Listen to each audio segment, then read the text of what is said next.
Hi, welcome to Transitions. I'm Antoinette Zloty, and I have as my guest today a person you might recognize in the community. And welcome, Mr. Thank you Singh. very much. Thank you. I am very pleased to have you here, especially given that you're a businessman, you're a dedicated volunteer, you're a respected community leader, and I think that you're a role model for a lot of young people. So let's get started. Let's take a look at your entrepreneurial side. Okay. Could you tell me a little bit about that?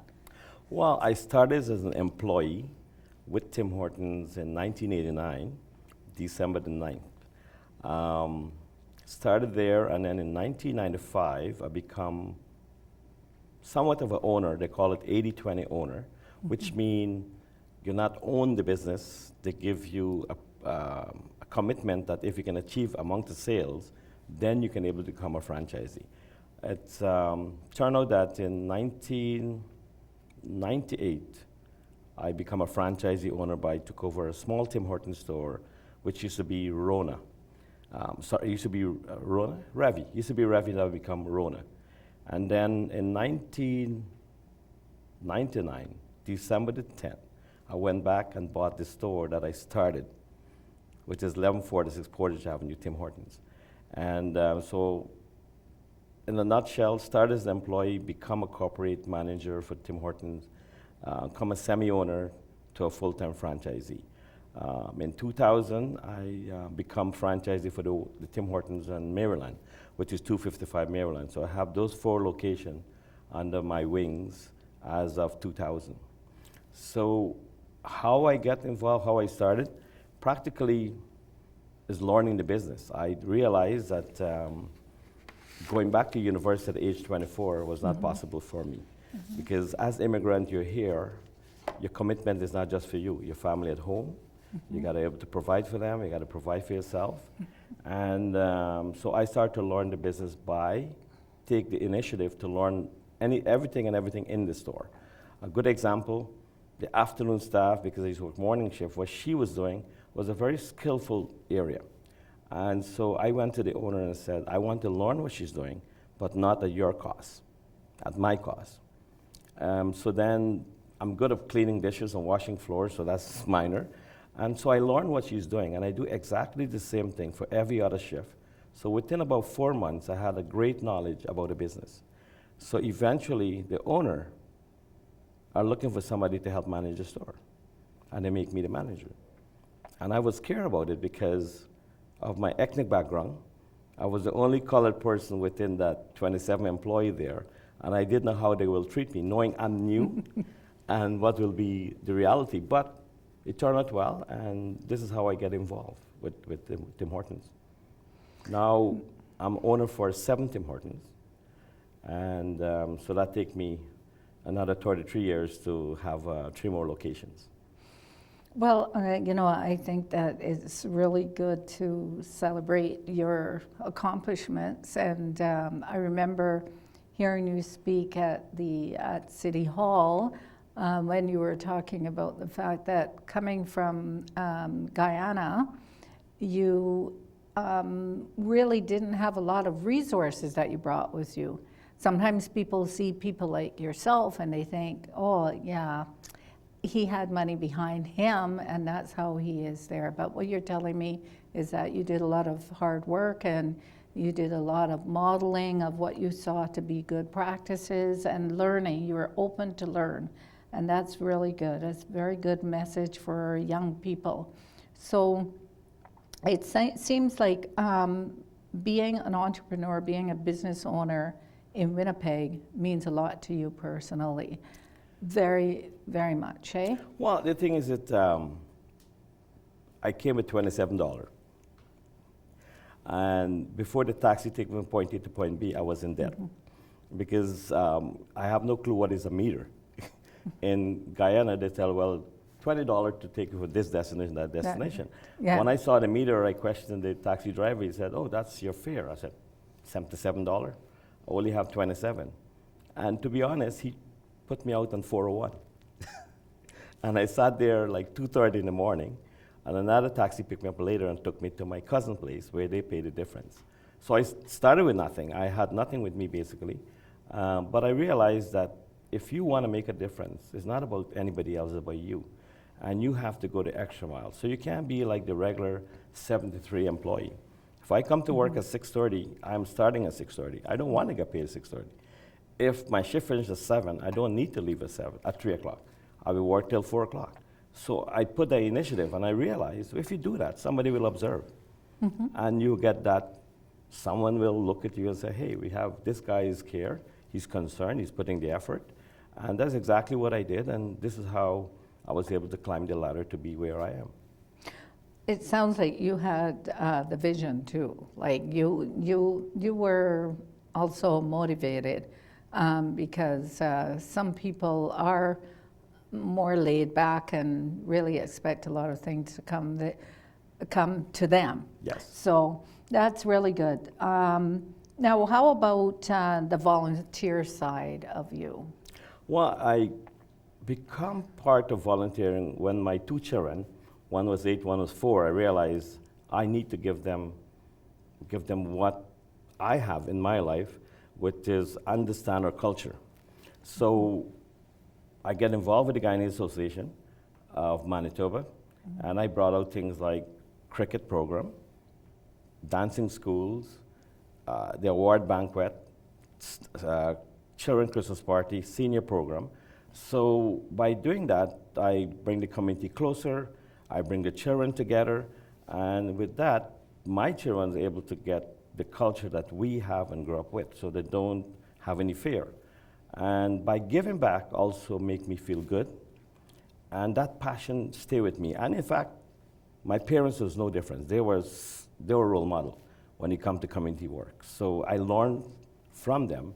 So sitting in that role was comfortable in a way, but I've grown from that and continue giving more and more and more in the community, where I branch out to other organizations like Wickham, CCOM, now with the Caribbean Heart Health. So I continue to grow and grow in the community, and I coach cricket now for 26 years. And that's a passion of yours. As a passion of mine. I represent Manitoba. I was supposed to represent Canada. I did not go because of Tim Hortons. But that passion is there. And again, from sports, I always said to a child, learn a sports. Sports do a lot for you. It not only teach you about teamwork, it teach you about leadership, it teach you of commitment.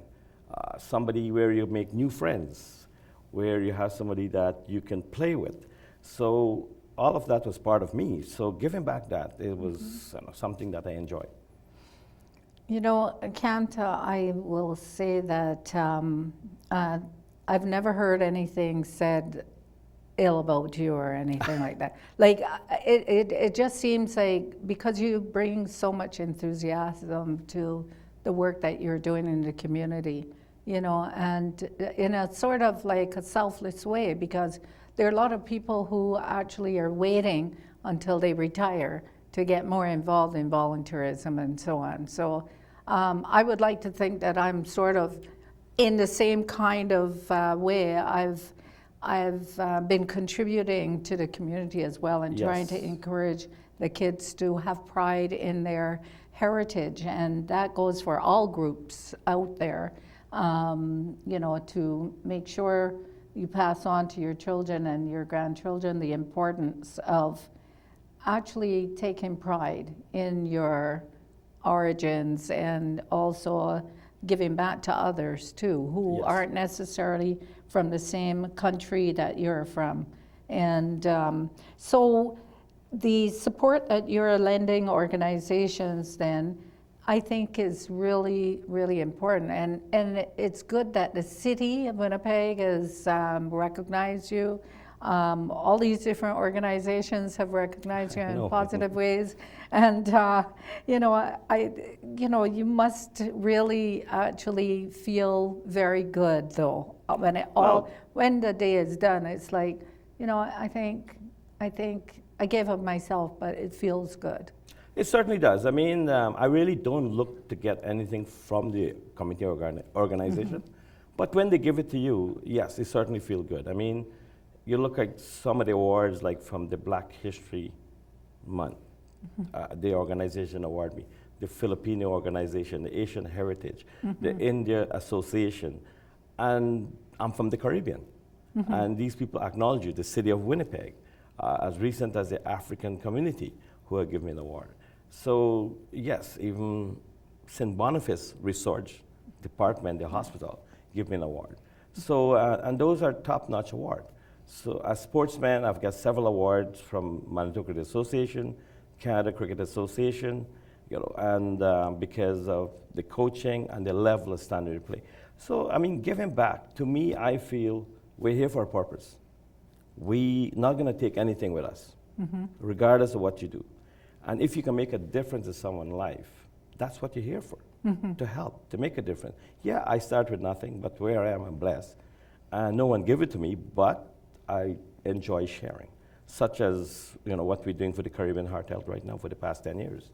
Yeah, can you go into that a little bit more detail? Like the last shipment that went to what, Grenada? Grenada, yes. To so Jamaica. it's a 40 foot container Right, of that medical one, supplies equipment. yeah. Went to Grenada last year, March, worth about 4 million Canadian dollar. This is medical supplies such as oxygen tank, stents that you use for heart surgery, and you name it. It's in there. You're talking about 35 beds, about 30 wheelchairs, and all these kind of things. And I mean, we're here, but as you know from the Caribbean, maybe Barbados might be one of the few countries which is somewhat at a higher level. Well, most of the Caribbean countries are struggling when it comes to medical supplies. A lot of people don't have proper a wheelchair. The wheelchair, they have a wooden wheelchair, or a bed has no rail, or a button they can press in case they have emergency. So we sent to Guyana a 40-foot container of medical supply equipment. We sent to Grenada. We, in the process, of sent to St. Lucia. We had taken about 4 suitcases of medical supplies to Barbados. The last one went to Heart and Stroke Foundation, and this is directly equipment to do of treating heart surgery.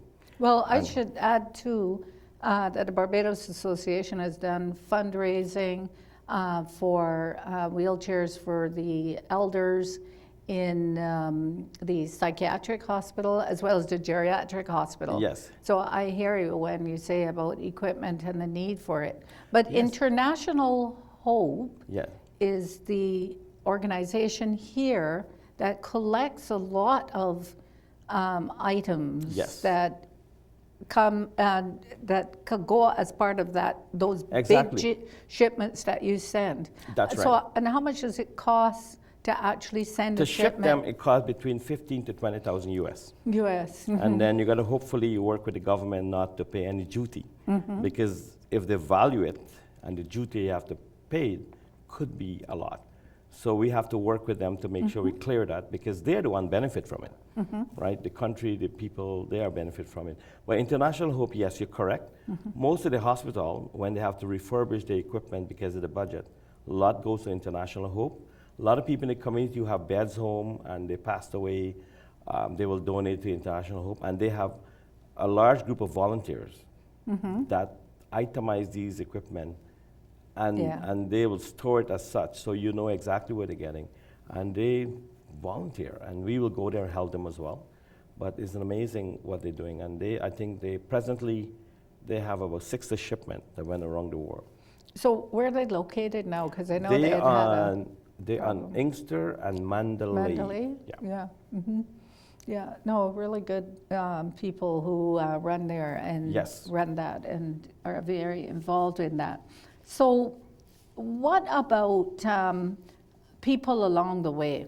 When you were first looking to buy into a business, did you have any naysayers or any people who are kind of, saying, well, I don't think that's going to work here in Winnipeg? Well, Did you have a lot of... definitely. In fact, the district manager, when I approached him to take over the first location, that location was last in sale in the entire Tim Horton chain.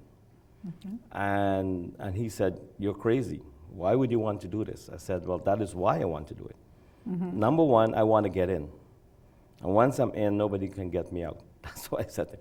Two, I don't have the money, but I'll try to find whatever you can. And this would have said, you sure? And even when I took over the location, you have the naysayer. But I wasn't looking at that. The naysayer to me make me more aggressive, make me, I want to do better. Oh, And I see. don't know if that nature came because of sports, because you never like to lose. Yeah. You always want to win.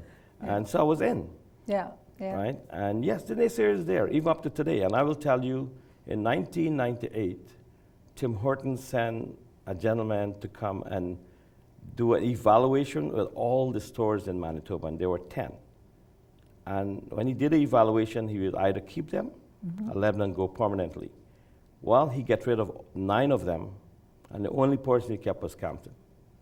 So it says something. Yeah. I was at fear. I thought, well, that's it, I'm done.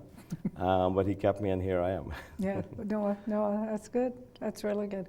So another, I guess, memory I have with regard to you is when we have done fundraising, the Barbados Association.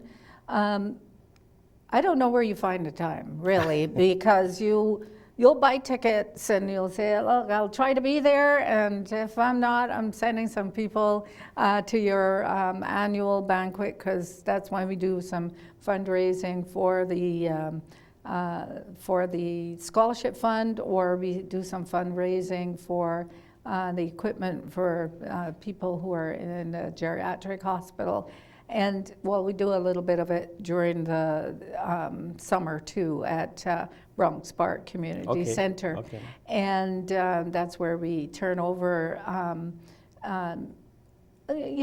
gently used items and sell them. And actually the money goes towards the wheelchairs or towards the scholarship fund. But just recently I was at one of the heart health events, and my sister Judy was there with me as well. She was representing the Barbados Association, and it was very interesting meeting all the people and so on. And then I saw you had 2, was it 1 or 2 scholarships? There were 5 scholarships. Yeah, but I thought 3 were related to heart health, and 2 maybe had your name on them, that these were the Camta Roy Scholarship. Yeah. Scholarship, Roy Singh Scholarship. Yes. And so that was, I was surprised at that, because all the scholarships that I had heard about with the Caribbean Canadian Heart Health Education didn't have your name on it. Then did you add 2 more scholarships? So then there'd be 5. Was this the first year? The initiative is that how can we, part of the motto of Caribbean Heart Health, how to prevent cardiovascular disease. And this is why we bring doctors to be our guest speaker who can speak to that level. But also the scholarship now, these students who can be studying medical fields will do a research about the same thing, how to prevent cardiovascular disease. They will provide an essay with us of, I think it's 300 words. I'm trying to remember now. And then we have people who assess them and judge them.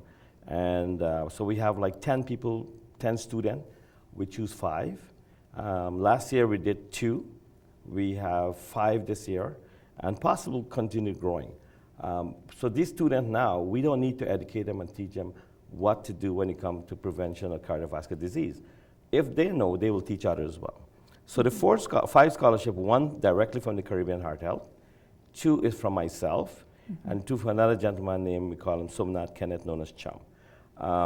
And they're $500 each with a plaque acknowledging them. And so it's another great idea to involve the youth, because you want youth to be engaged. Oh, yeah. And these youth, they will be our future. They're going to be the one who will help us to carry on this organization. Because 2 of them who were there last year received award. Both of them was there as volunteer. They came out volunteer for us. I can see the other 5 possibly do the same thing. So it's another way of engaging the youth, another way to acknowledge them for what they're doing, and then they're promoting cardiovascular disease, the prevention of cardiovascular disease.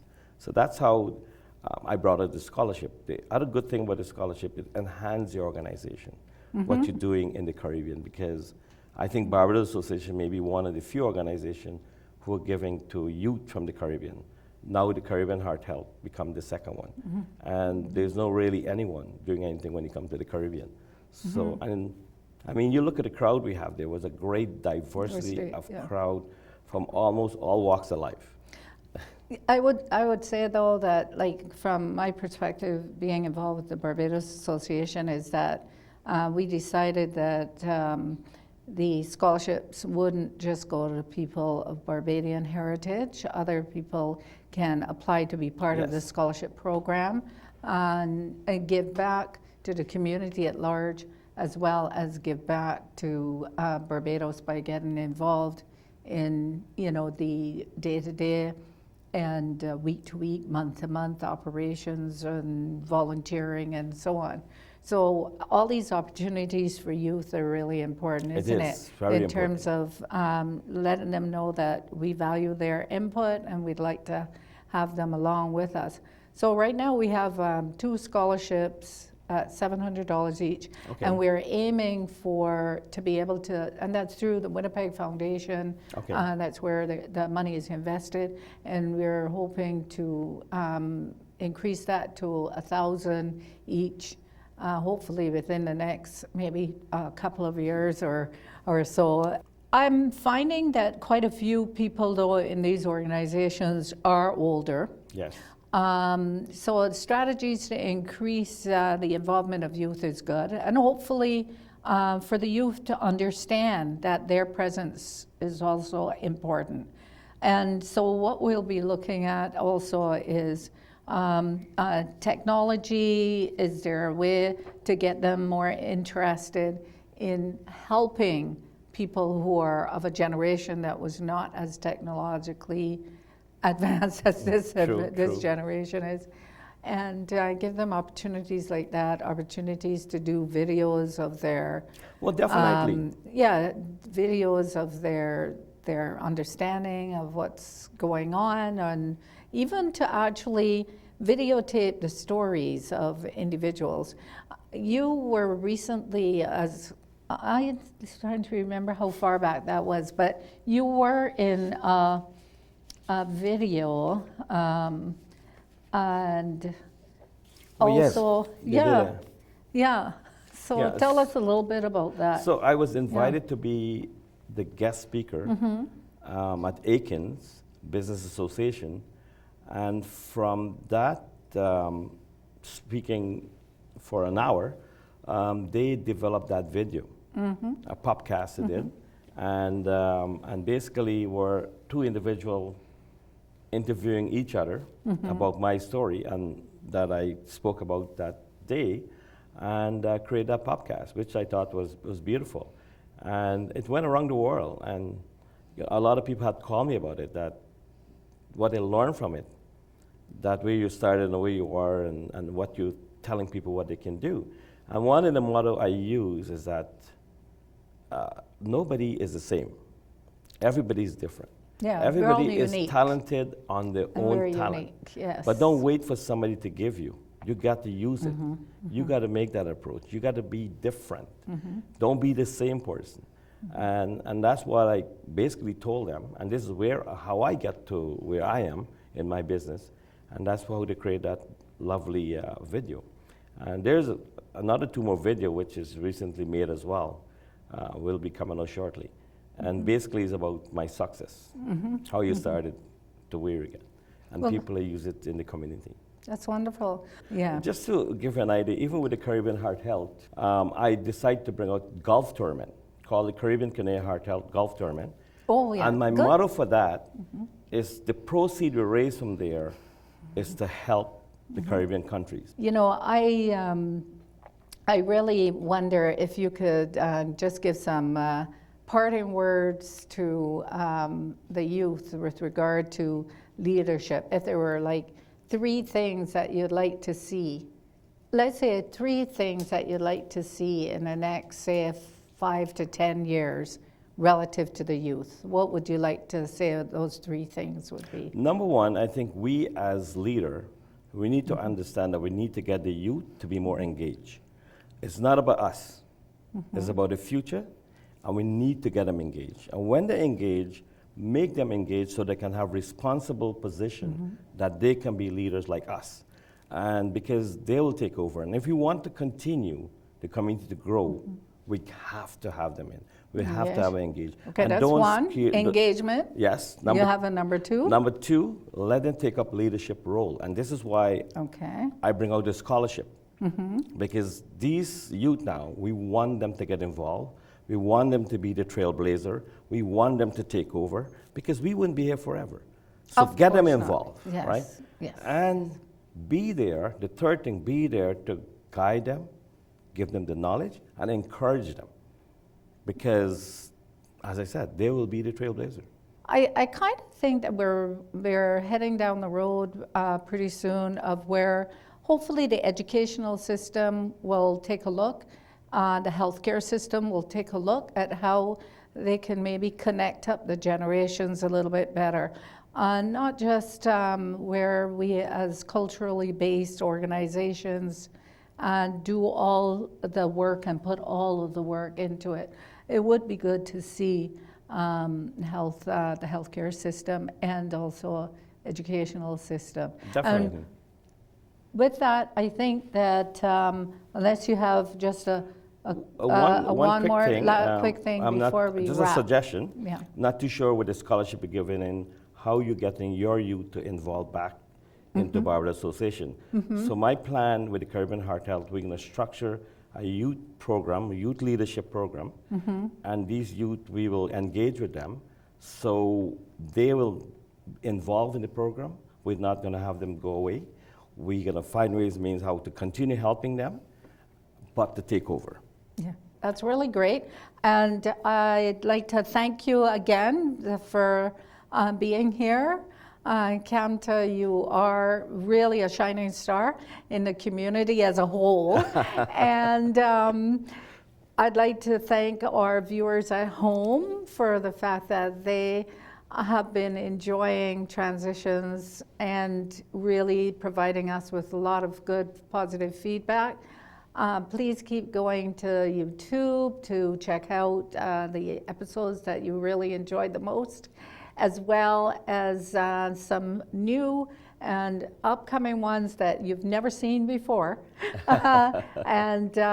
So I also would like to encourage you to visit our website and enjoy some of the candid photos that we're going to be posting there for you of all the years of transitions back from 2014.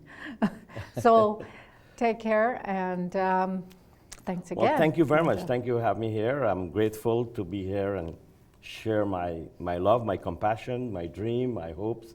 And if anyone needs to get further information about the Caribbean Canadian Heart Health Education, you can go to www.caribbeanhearthealth.ca.